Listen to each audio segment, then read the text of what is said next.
अस्सलाम वालेकुम डियर। मेरा आज का टॉपिक है malloc function. Dynamic memory allocation में मैलॉक फंक्शन कैसे लिखते हैं। मैलॉक फंक्शन असल में एक पॉइंटर है जो कि यूज़र की दी हुई वैल्यू के मुताबिक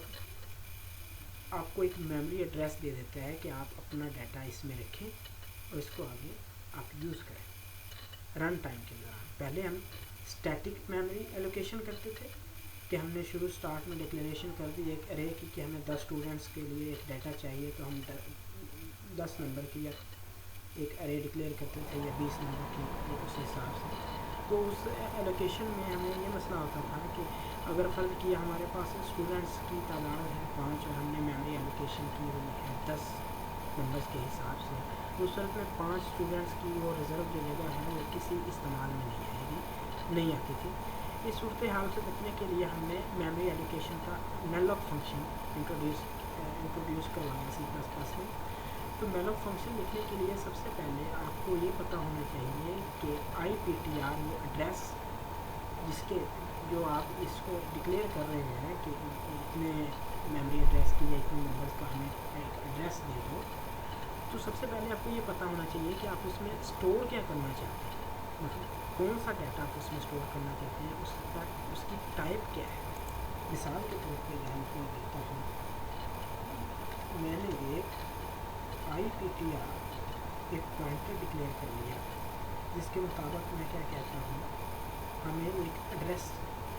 मेमोरी एड्रेस दे दो। कितने memory address x value user variable की वैल्यू पुट करें कि मुझे 10 चाहिए, तो रन टाइम के दौरान प्रोग्राम रन कर रहा हो तो ये उसी वक्त ही अपना इतना मेमोरी एड्रेस आपको दे दे कि लो जी आप इसमें इतना डाटा स्टोर कर लो। मतलब क्या कहने का कि सबसे पहले IPTR इधर पॉइंटर है ये IPTR अब इज इक्वल टू कर देना है हमने, मतलब कि IPTR सबसे पहले आप ये देखें कि हमने इस मेमोरी एड्रेस में कौन सा डाटा स्टोर करना है, मतलब उसकी टाइप क्या है। फर्ज किया इधर हम उसकी टाइप लिखते हैं कि हमने इसमें डाटा कौन सा स्टोर करना है, वो हम कर देते हैं इंट। हमने इसमें नंबर स्टोर करने हैं,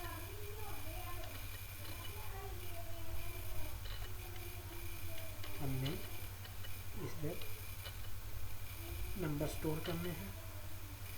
और उसके बाद में आ जाता है मैलॉक मेमोरी एलोकेशन।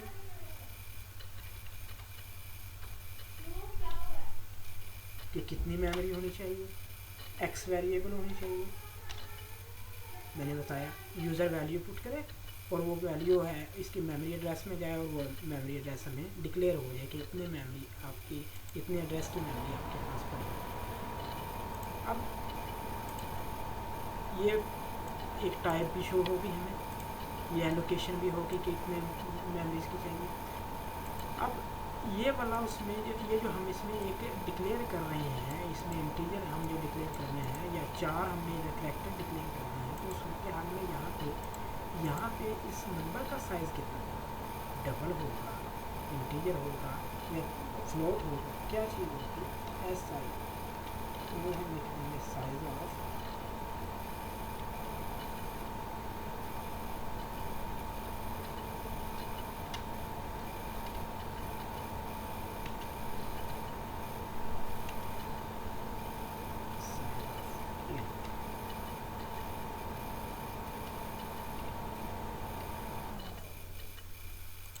ये स्टूडेंट्स डायनामिक मेमोरी एलोकेट करते हुए सब एक बात का हमेशा आपने ख्याल रखना है कि जब ये एक दफ़ा मेमोरी एलोकेट हो जाती है तो ये उस वक़्त तक रहती है जब तक आपका सिस्टम रीस्टार्ट ना हो जाए। तो इस सूरत हाल से बचने के लिए फ़र्ज़ किया आपने एक दफ़ा इसमें 10 नंबर का एक डाटा स्टोर करने के लिए आपने मेमोरी एड्रेस ले लिया, तो आपने उसको फ्री नहीं किया, मतलब उसको खाली नहीं किया, आपने दोबारा फिर एक नया IPTR डिक्लेयर करके एक नया उसमें डाटा स्टोर किया, तो वो डबल होता जाएगा, वो मल्टीप्लाई होके वो बहुत ज़्यादा मेमोरी को स्टोर करना शुरू कर देगा और एक वक्त आएगा कि आप ज़्यादा प्रोग्राम रन नहीं कर सकोगे। तो इस सूरत हाल के बचने के लिए जब आपका प्रोग्राम कंप्लीट हो जाए रन, मिसाल के तौर पे आपने उसको आगे यूज़ नहीं करना है, तो उस सूरत हाल में ये जो IPTR है, ये जो आपने एक पॉइंटर डिक्लेयर किया था जिसकी वैल्यू किसके बराबर है, इस फंक्शन के बराबर है, तो उसको आपने फ्री कर देना होता है प्रोग्राम के लास्ट में। तो हम इधर एक छोटा सा प्रोग्राम लिखते हैं,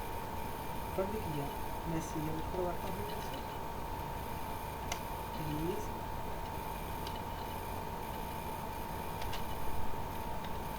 enter value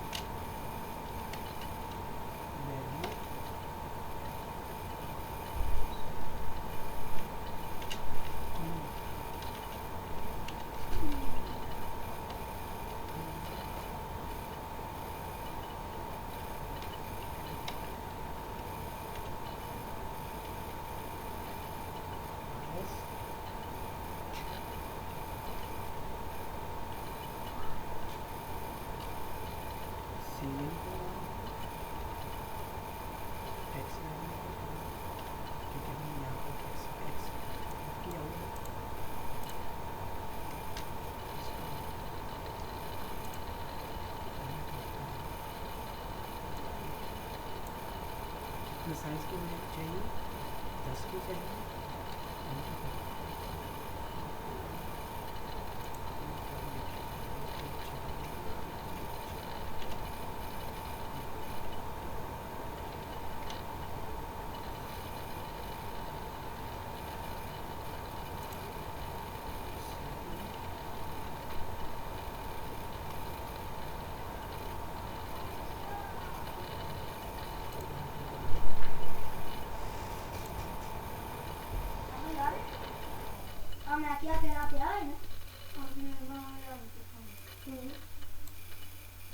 पाँच का मुझे एक मेमोरी एड्रेस चाहिए, तो ये मेमोरी एड्रेस दे दिया 212।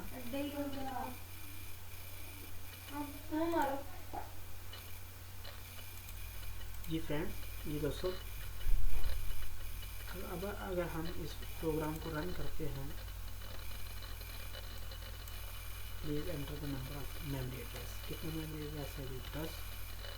हम एंटर करते हैं तो ये 10 मेमोरी एड्रेस का हमें जो है ना एक चंक प्रोवाइड कर देता है, एक मेमोरी एड्रेस प्रोवाइड कर देता है, एक 1 के हिसाब से। अब हम कहते हैं कि उस मेमोरी एड्रेस के अंदर हम डाटा स्टोर करें, उस मेमोरी एड्रेस के अंदर हम एक डाटा स्टोर करेंगे। फल किया हमने उसको एक और पॉइंटर के नाम से XPTR का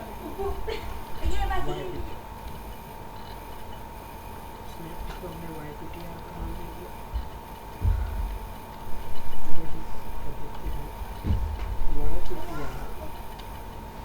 YPTR का जो एड्रेस है,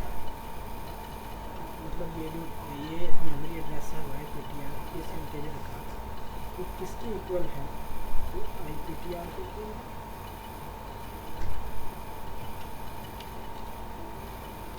लगा के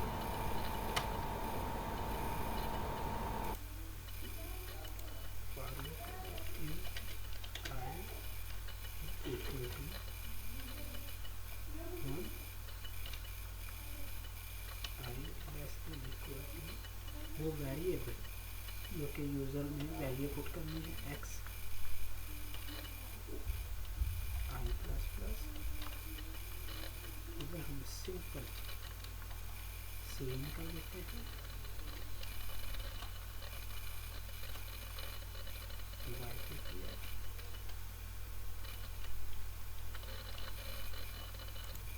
अब हम इस प्रोग्राम को रन करके देखते हैं।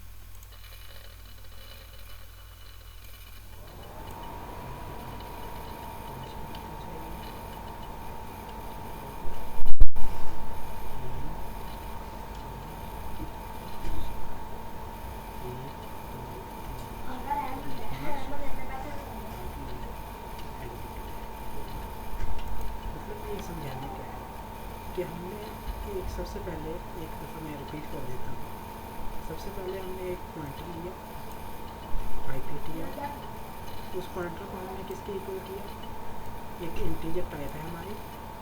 मेमोरी एलोकेशन है, जिसका नंबर कितना है मेमोरी एड्रेस का x,